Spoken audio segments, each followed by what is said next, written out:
Welcome to the Bear River Migratory Bird Refuge. I'm right at the start of the auto tour. If you ever get out here, it's a 12-mile loop.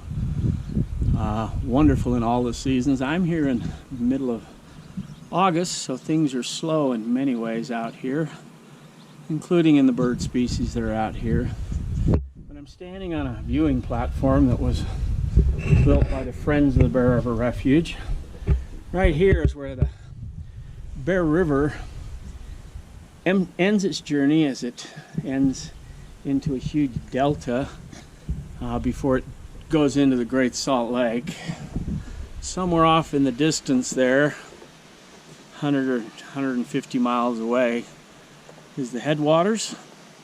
Starts as a trickle up in the Uinta Mountains, flows across Utah into Wyoming, dumps into Idaho, and somewhere along its 350-mile journey, it meanders slowly, wanders down, until it finally ends up out here in this huge floodplain.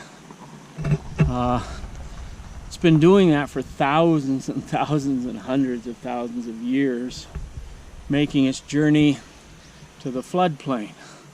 During all that time of the journeys out here, of the water heading out to this area, birds have been using this wonderful habitat for the same thousands and hundreds of thousands of years.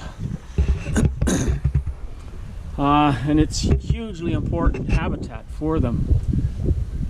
I don't know if you can see, I got a pelican swimming just over by the bridge right there. Swallows circling around like crazy. Well, it's been doing that for a long time, and the birds use it. In the spring and in the fall, it gets exceptionally busy during the migration season. And those animals need to stop here and rest. If you've ever been on a long journey, those rests are so important, critical. And for these animals, it's critical for their survival. Utah is the second driest state. Only Nevada gets less precipitation than Utah. So wetland habitats are critical as you pass through this dry zone of that journey, whether you're heading north or south. Some animals, some birds use this year-round. Some are winter residents. Some are temporary summer and fall and autumn visitors.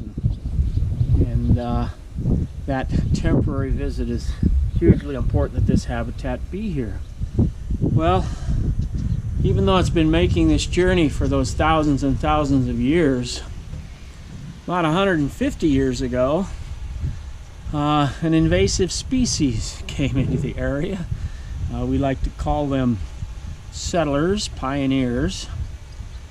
And if you look up against the mountains, you can see a ribbon of civilization up there.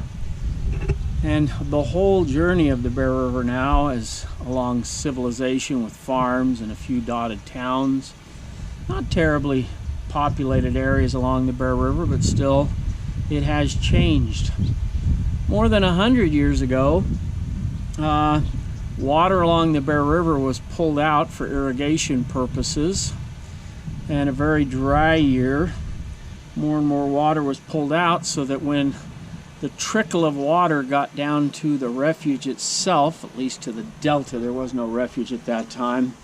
When the trickle of water came out here, the habitat of all sorts, but especially the mud flats and the shallow habitats, they dry up so quickly and are so delicate that they dried up, and we had literally hundreds of thousands of birds of various species that just died, forced into smaller and smaller places, eating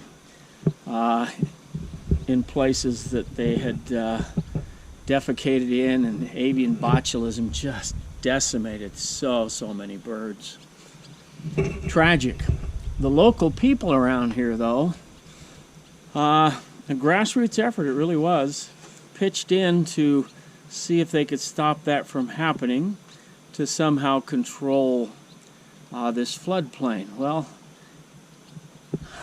the United States government also got involved eventually. And today we have the Bear River Migratory Bird Refuge, a national U.S. Fish and Wildlife facility, managed to maintain the habitat. When we come out here, we are visitors on the habitat. The purpose of this is manyfold, but the big purpose is to maintain the habitat. From where you see this bridge right here, it's kind of an interesting place. We can divert water that direction, we can let water go down that way, we can let water go down that way, and there are other spillways as well where we can divert the water. And even in dry years, we can maintain the habitat out here by choosing where we're going to place the water and maintain good habitat, whether it be mud flats, shallow areas, and such. A lot of the things we deal with out here, across the way I see some Phragmites, an invasive plant. Down across the bridge I can see some Russian olive. There's also some tamarisk down there. We also have invasive animals in here, carp and bullfrogs and things like that that have to be maintained. But the number one goal of the refuge out here is to make sure this habitat is viable for all the uses that it's given, so that the tragedy of 100 years ago will never be duplicated, and this refuge will be a place where the habitat will be maintained. And if you choose to help us participate in that, there are many roles you can play as well in keeping this habitat viable. So I thank you for visiting with us today at the Bear River Migratory Bird Refuge.